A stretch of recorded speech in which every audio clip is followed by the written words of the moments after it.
Mambo, ni Dr. Florence Kanozo. Mada yetu ya leo ni mabadiliko anayopitia mwanamke kipindi cha uzazi, na je, mazoezi yana mchango wowote? Karibu. Sasa wote tunajua kwamba mwanadamu anabeba ujauzito kwa miezi 9, na miezi 9 hii imegawanyika katika makundi makubwa matatu: miezi 3 ya awali, miezi 3 ya kati, na miezi 3 ya mwisho, kwa Kiingereza first, second and third trimester.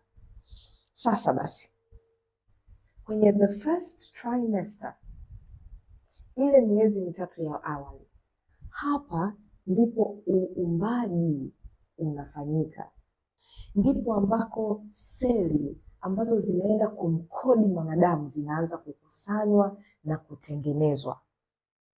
Yaani namaanisha, unaona hizi nywele, staili ya hizi nywele, kwamba nywele zangu eti zinajiviringitaga au nikizichana sijui sio kama za mzungu. Yaani kodi ya nywele kuwa hivi ilitengenezwa nikiwa na miezi 3 tumboni kwa mamangu, miezi 3 ya awali. Rangi ya ngozi yangu, kucha zangu, meno yangu, yani just coding. Niseme pale ndo mwanadamu anakuwa coded. Watu wa tech kama mtanielewa. Yani pale sasa ndo unaweka program yako kwamba huyu mwanadamu nataka awe mweusi, awe wa kike, awe mnene, awe ana chunusi, awe nywele zake ni za brown, awe ana vidude viko hivi, macho yawe yana rangi fulani. So kwa sababu pale ndo uumbaji unatokea, mabadiliko ndani ya mwili wa mwanamke yanakuwa ni homono.